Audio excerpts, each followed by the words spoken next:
जय गुरुदेव। श्री कृपा अकेडमी में आप सभी का हार्दिक स्वागत एवं अभिनंदन। आपको पता है कि हमने हिंदी की एमसीक्यू सीरीज जो है वो शुरू की है, जिसका हम कुछ पार्ट जो है पहले भी हो चुके हैं, जो कि हमारे यूट्यूब पे हैं। और ये हिंदी एमसीक्यू जो है वो आपके आने वाले पेपर के लिए, चाहे वो स्टेट के है चाहे वो एग्जाम के है, बहुत ही महत्वपूर्ण जो है वो सिद्ध होने वाले हैं। तो आज कुछ प्रश्नों की ओर हम जो है प्रकाश डालेंगे। तो हमारा पहला जो प्रश्न रहेगा, पहला प्रश्न क्या है कि देवनागरी लिपि का सही क्रम क्या है, कि देवनागरी लिपि कहां से निकली। क्लियर।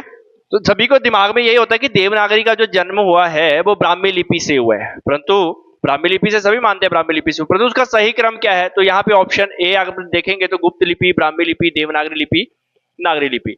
यहाँ पे नागरी, ब्राह्मी लिपि, गुप्त लिपि या देवनागरी लिपि।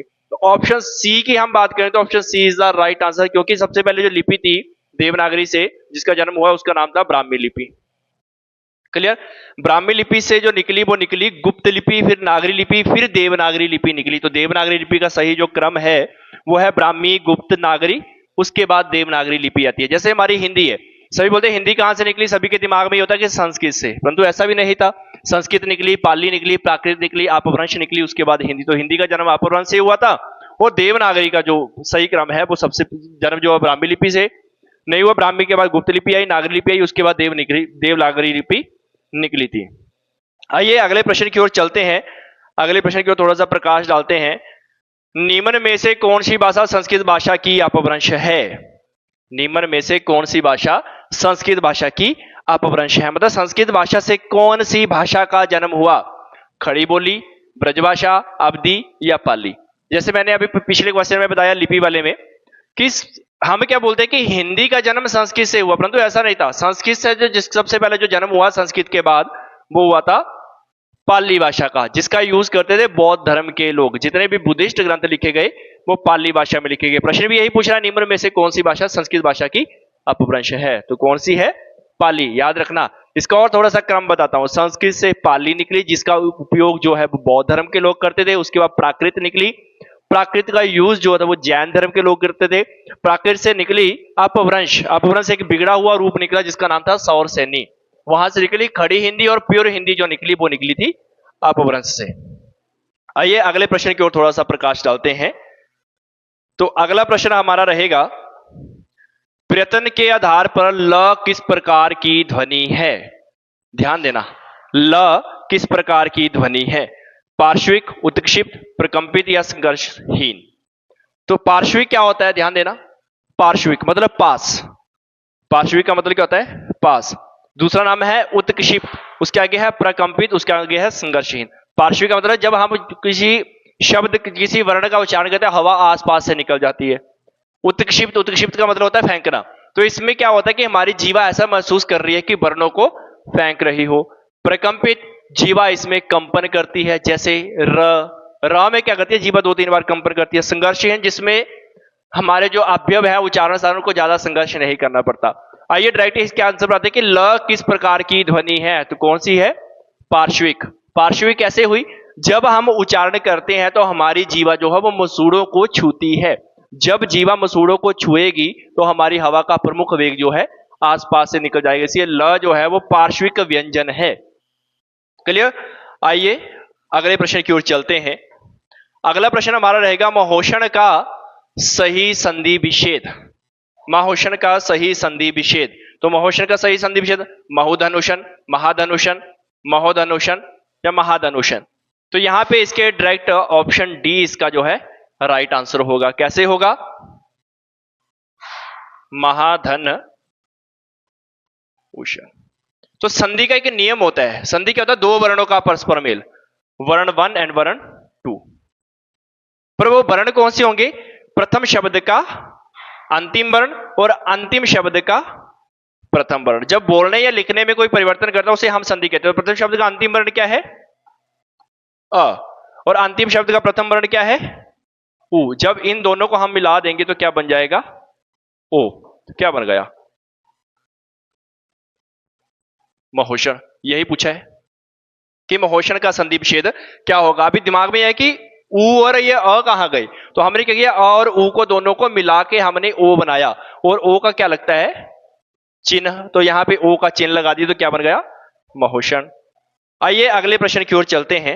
ये संधि है, संधि हर पेपर में बहुत ही महत्वपूर्ण होती है और हर पेपर, मैक्सिमम पेपर में पूछी जाती है। संधि हो गया, समास हो गया, उपसर्ग हो गए, प्रत्यय हो गए, ये पेपर में पूछे तो कहीं ना कहीं इसमें कंफ्यूजन मिलती है। क्लियर? तो आइए अगला प्रश्न हम देखते हैं। आशीर्वाद का सही संधि विच्छेद क्या होगा? तो आशीर्वाद यानी कि आशीर्वाद, आशी धनवाद, आशीर्वाद या इनमें से कोई नहीं। तो आशीर्वाद का सही संधि विच्छेद देखेंगे तो विसर्ग है यहां पे। Option B is the right answer. अगर विसर्ग के बाद, यहां पे विसर्ग संधि हो रही है, अगर विसर्ग के बाद ब आ गया तो उसका अर हो जाएगा, उसका अर हो जाएगा। तो यहां पे क्या बन गया? आशीर्वाद। क्या बन गया? आशीर्वाद। आइए अगले प्रश्न की ओर चलते हैं। तो option B is the right answer. अगला प्रश्न हम देखते हैं। अगला प्रश्न, गमन शब्द को विपरार्थक बनाने के लिए आप किस उपसर्ग का प्रयोग करेंगे? मतलब गमन को हम अलग से बनाना है, ध्यान देना, गमन। तो यहां पे क्या करेंगे? उप, आ, प्रति, अनु। तो यहां पे क्या करेंगे? उप गमन शब्द जो है इसका विपरार्थक बनाना है। तो वो कैसे बनाएंगे? गमन के आगे उप लगाएंगे तो उपगमन नहीं बनेगा।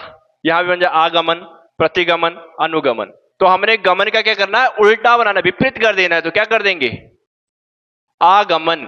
Option B is the right answer.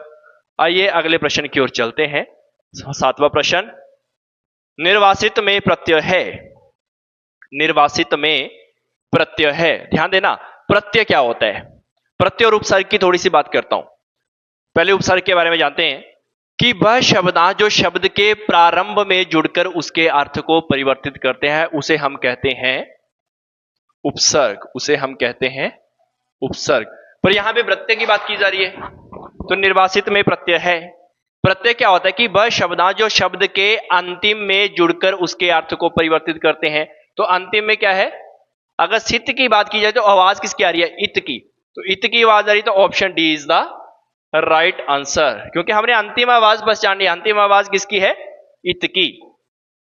प्रत्यय का थोड़ा सा ध्यान रखना। प्रत्यय क्या होता है? कि वह शब्दांश जो शब्द के अंत में जुड़कर उसके अर्थ को परिवर्तित करते हैं। अगला हमारा जो क्वेश्चन रहेगा कि अव्यय के कितने वेद हैं? अव्यय के कितने वेद हैं? पहले अव्यय जानना जरूरी है कि एक्चुअली में अव्यय होते क्या हैं। आपने विकारी शब्द के बारे में सुना होगा। विकारी शब्द क्या होते हैं? संज्ञा, सर्वनाम, विशेषण, क्रिया। और दूसरा आपने नाम सुना होगा अविकारी। ध्यान देना, अविकारी को ही अव्यय कहा जाता है। और अविकारी 4 प्रकार के होते हैं, या भी डायरेक्टली आंसर देता हूं। 4 प्रकार के, 4 प्रकार के कौन कौन से? क्रिया विशेषण अव्यय, संबंध बोधक अव्यय, समुच्चय बोधक अव्यय और विस्मय आदि बोधक अव्यय। विस्मय आदि बोधक अव्यय क्या होता है? जिसमें चौंकाने का काम होता है। संबंध बोधक अव्यय क्या होता है? जिसमें 2 संज्ञाओं के स्पष्ट संबंध का बोध होता है। क्लियर? एक है क्रिया विशेषण, जहां पे जो कोई क्रिया की जाती है उसकी विशेषता के बारे में बताया जाता है।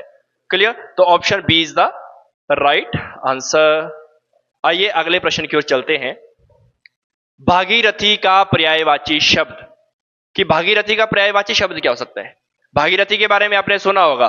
जैसे तो मैक्सिमम यहां पे शब्द क्या है? सरिता, गंगा, यमुना, निर्झरी। भागीरथी क्या है? एक पर्वत है जिसका नाम है सतोपंथ।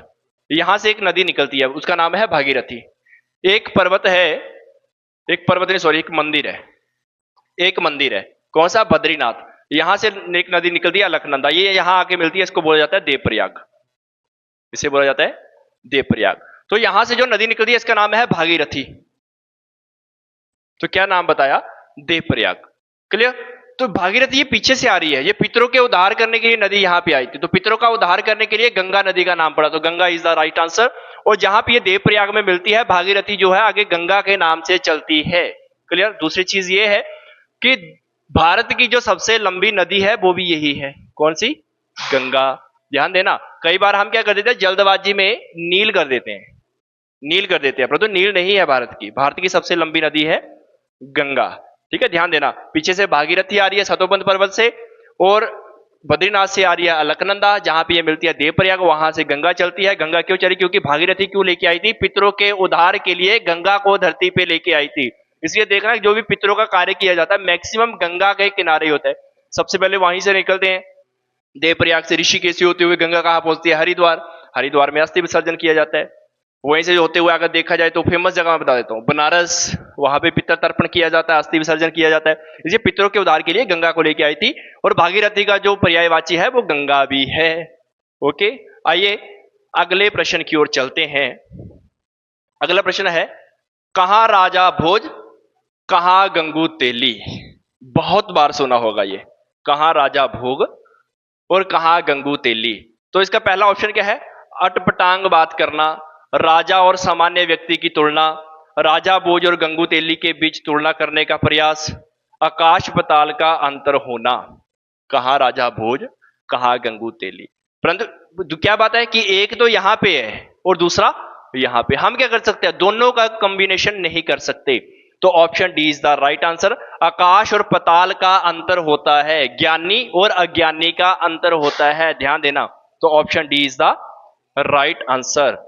तो ये थे आज आपके प्रश्न। अगर आपको हमारी सीरीज अच्छी लग रही है तो हमारे चैनल को सब्सक्राइब करें, वीडियो को शेयर करें। आइए मिलते हैं अगली सीरीज में। जय गुरुदेव।